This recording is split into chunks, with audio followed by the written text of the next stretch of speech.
नमस्कार, आप तमाम दर्शकों का स्वागत है। गांव में कितना हुआ विकास, जनप्रतिनिधि से जनता को कितना है आस, इस मुद्दे को लेकर आज हम पहुंचे हैं मुर्गाबनी पंचायत के मुर्गाबनी गांव में। यहाँ ये चौराहा है जहां सामान्यतः लोग जमा होते हैं। आप देख रहे होंगे ये तमाम गांव वाले हैं जो हमें देखकर ये लोग आए हैं और हमें इनसे ही जानना है कि यहाँ इस पंचायत में कितना विकास हुआ है और क्या कमी है। ये लोग क्या चाहते हैं जनप्रतिनिधि से, कैसा जनप्रतिनिधि चुनना चाहते हैं और उनसे क्या आशा करते हैं, इन तमाम बिंदुओं पर हम एक एक कर बात करेंगे। इसके बाद ही निर्णय हो पाएगा कि पूरे प्रखंड में मुख्य समस्या क्या रही है। आप बताएं कि ये जो गांव है इसमें कमी क्या देखते हैं आप? इसमें तो एक एक करके अगर गिना जाए तो बहुत सारे कमी है। जैसे कि हमारे सबसे पहले पानी की समस्या काफी ज्यादा है और ब्लॉक का सारा काम हमारे पंचायत में ही होना चाहिए। ये जरूरी है। ये दूसरे जगह भी आया था कि पंचायत भवन खुलता नहीं है, यानी सचिव को यहाँ आना चाहिए, वो आते नहीं, जिससे लोगों को सारा कुछ सुविधा होना चाहिए। जैसे कि सुनने में आया है कि क्या बोलते हैं, जाति आवासी, यहाँ तक कि आप हेल्थ से रिलेटेड अगर किसी का चोट घाट लगे तो मेडिकल का सुविधा होना चाहिए। लेकिन सबका रूम बना हुआ है, लेकिन किसी का आज तक ओपनिंग नहीं हुआ है। तो ये चाहते हैं आप आने वाले समय में। और कोई समस्या आपकी नजर में? और भी समस्या है, जैसे बिजली का अगर बाई किसी कारण अगर आंधी तूफान के कारण अगर प्रॉब्लम हो गई हो तो उसके लिए हमें कम से कम हफ्ता से महीना भर झेलना पड़ता है। अभी की क्या स्थिति है? क्योंकि पूरे झारखंड का अगर बात करें तो लोग जनता रो रही है। यहाँ की क्या स्थिति है अभी? यहाँ तो बाकी जगह से काफी बेहतर है। चलिए बहुत बहुत धन्यवाद। अब आइए इनसे मिलते हैं। ये यहाँ के समिति रहे और इनसे ही हम जानने का प्रयास करते हैं कि इन्होंने जो विकास कार्य को देखा कितना संतुष्ट हैं इससे। सवाल वही संतुष्ट मैंने जैसे आगे जो है सर, ये संतुष्ट जो हुआ है सर तो ठीक है, लेकिन अभी जो जनसंख्या बढ़ा है ना, ये परिवार बढ़ा है, इस हिसाब से ये रास्ता भी नहीं हुआ है। रास्ता होना चाहिए और प्रतिनिधि जो हम लोग चुन रहे हैं, जो प्रैक्टिस है, जिसका प्रैक्टिस है कुछ दिन से जो है प्रैक्टिस किया हुआ है, हम उसी को चाहते हैं ताकि आगे जो है जानकारी वो उसका है वो कर सकेगा। तो वो मैं नहीं पूछ रहा हूँ किसको चाहते, कमी क्या है आपके नजर में? क्या कमी देख रहे हैं जो जनता को होना चाहिए? क्योंकि आपको फंड भी मिला था लास्ट में, आपने उसका उपयोग भी किया होगा, तो जनता का शिकायत या उनका प्रशंसा क्या कमी देख रहे हैं? हम लोग को सर बहुत कम फंड मिला है ना, वो कम में हम लोग जो है प्रतिनिधि के यहाँ पहुँच नहीं पाए हैं, बहुत थोड़ा थोड़ा मिला और बात रह गया कि उस हिसाब से देख रहे हैं कि यहाँ सारा देहात है, कमी है सर। सब एक सवाल है, आप मुखिया के पद पे खड़ा नहीं है इसलिए आपसे पूछ रहे हैं, यदि आपको मुखिया बना दिया जाए सबसे पहला काम इस पंचायत में आप क्या करेंगे? सर बहुत अभी रास्ता बनेगा, घर सबका मिलेगा, अवेलेबल हर पब्लिक ठीक रहेगा सर, यहाँ शांत रहेगा, सब मिलजुल के रहेगा। यहाँ कोई जो है यहाँ हिंदू मुसलमान या कोई से यहाँ कोई मतलब नहीं है, सब हम लोग शांत रहते हैं, अभी भी हैं सर। बहुत बहुत धन्यवाद आपका। और भी लोग हैं हमारे साथ, ये युवा है, चलिए इनका क्या है सपना, कैसा हो गांव का सरकार, इनसे लेते हैं। नाम बताइए। क्या चाहते हैं आप? अभी जो चुनाव चल रहा है उसमें हम लेते हैं जिला परिषद जो सदस्य है उसका चुनाव करेंगे, मुखिया करेंगे, आप समिति करेंगे, यहाँ तक कि वार्ड भी चुनेंगे। तो क्या है आपके नजर में, क्या है जहन में, कैसा लोग चाहते हैं आप? नजर बढ़िया लोग चाहते हैं जो विकास करे गांव का। ये विकास का फॉर्मूला, क्योंकि जो भी आते हैं वो यही बोलते हैं कि हम विकास करेंगे, लेकिन खुद का विकास तो हो जाता है जो पिछला रिकॉर्ड में देखा हूँ।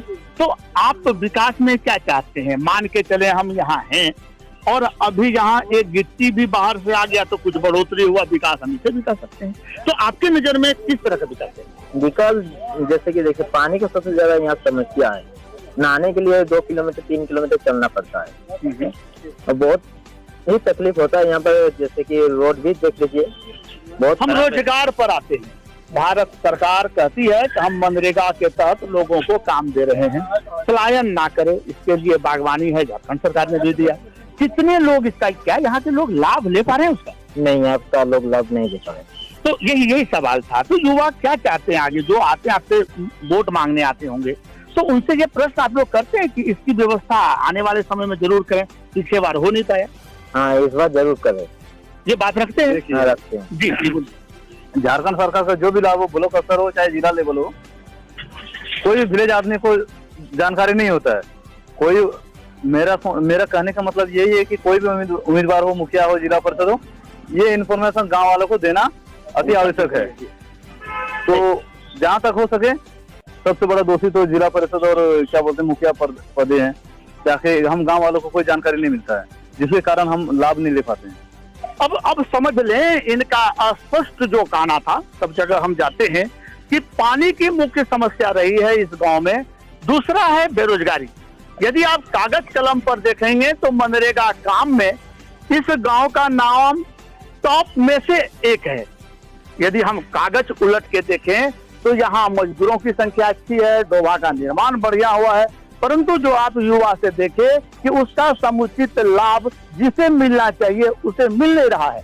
तो आने वाले समय में विकास अर्थात जितनी भी योजनाएं सरकार की हैं जो धरातल पर आना चाहिए, यदि वह नहीं आता है तो 5 साल आप छल सकते हैं किसी को, 5 साल तक आप बेवकूफ बना सकते हैं, उसके आगे आपको फिर मौका नहीं मिलेगा।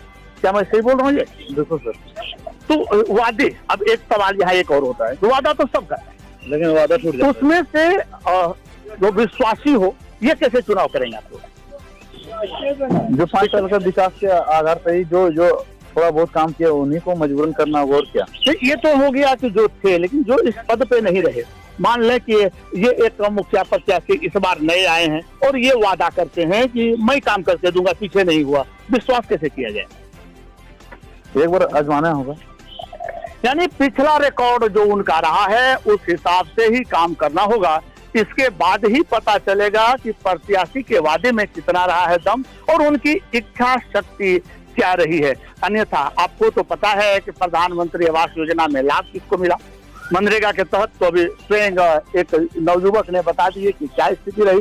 तमाम चीज को हम लेके चलेंगे और आगे भी हम आपको दिखाएंगे कि लोग क्या कहते हैं। एक प्रत्याशी भी हमारे साथ हैं और इनसे हम जानते हैं क्या है इनका वादा जनता से, जनता को क्या दिला रहे हैं ये भरोसा। सबसे पहले तो आपका परिचय लेना चाहेंगे आप? सर, मेरा नाम हुआ अशोक कुमार गिरी, मुखिया पद से प्रत्याशी हूँ मुर्गावनी पंचायत से, और इससे पहले भी मैं चुनाव लड़ चुका हूँ। बहुत ही कम वोट से सेकंड पोजीशन में मेरा था। मेरा गांव के विकास के लिए विकास ही मेरा मेन मुद्दा है। गांव की जो जर्जर सड़कें हैं 10 वर्ष मुखिया रहने के बावजूद भी नहीं बना है, और आपका मायथान का पानी जो गांव में घुसना था वो पानी आज तक नहीं घुसा, जो कि घर घर में कल के द्वारा देना था उसको। मेरा ये लक्ष्य होगा उस रोड को बनाना जो जर्जर है, और इस पानी को गांव में घुसाना। और इसके आगे जो मुखिया थे उनके द्वारा बहुत ही भ्रष्टाचार किया गया है। चाहे कोई भी योजना हो, आम जनता से आप पूछ सकते हैं कि यहाँ 15,000 20,000 करके एक आवास में लिया गया है। मैंने भ्रष्टाचार को मिटाकर यहाँ एक स्वच्छ पंचायत बनाने का प्रयास करेंगे। सवाल यही है कि जो 10 साल रहे वो भी वादा किए थे, भोली वाली जनता कह रही है कि लगातार वादा किया गया था। आप तो सीधा सवाल है कि आप तो भरोसा क्यों करें, क्योंकि पिछले बार आप रनअप रहे, आपने चुनाव लड़ा, जब समस्या आई लोगों के पास, क्या उस समय आप खड़ा थे? जी, मैं समस्या में खड़ा हूँ। आज से नहीं, आज 40 वर्षों से मैं समाज की सेवा कर रहा हूँ। चाहे किन्हीं को सुख दुख में रात 12 बजे भी अगर जरूरत पड़ा है, हमें आवाज दिया है तो मैं वहाँ पर खड़ा हूँ उनके लिए। रोजगार की एक अहम समस्या रही, जैसे आपने पानी का तो बात कर दिया, रोजगार की एक अहम समस्या रही है। एक युवक ने बात भी उठाया कि मनरेगा के तहत जो भारत सरकार की योजना है, काम तो हुआ, कागज कलम पर आप देख लें तो ये शीर्ष पर रहा है ये गांव और ये पंचायत। कैसे उस समाधान होगा, लाभुक तक कैसे पहुंचेगा? सर, उस काम को लाभुक तक, रोजगार को पहुंचाना ये मेरा कर्तव्य होगा। बहुत बहुत धन्यवाद आपका। अनेक प्रत्याशी हैं, हम उनके पास भी चलेंगे और जानने का प्रयास करेंगे क्या रहा है वादा, लेकिन जनता की क्या है राय वो मैंने आपको दिखा दिया। और पिछला जो रिजल्ट रहा वो भी आपने देखा कि लगभग 85% जो मुखिया जी थे प्रधान बने, उनका सुपड़ा साफ हो गया, क्योंकि उन्होंने जनता को समझा नहीं पाया या उनके हिसाब से काम नहीं किया। अब यह देखना होगा कि आगे कितना वो समझा पाते हैं और कितना भरोसा जनता करती है उनके ऊपर, क्योंकि संवैधानिक अगर हम बात करें तो हम किसी प्रत्याशी का नाम नहीं ले सकते हैं। जनता गुप्त मतदान करती है, परंतु मुद्दा तो जानना होगा कि जनता में क्या कमी है, क्या हो रहा है चर्चा और कैसे होगा क्षेत्र का विकास। दूसरे जगह भी चलेंगे और जानेंगे क्या है वहां का मुद्दा, किस पर करेंगे लोग मतदान। अभी के लिए हमें देनोमति, नमस्कार।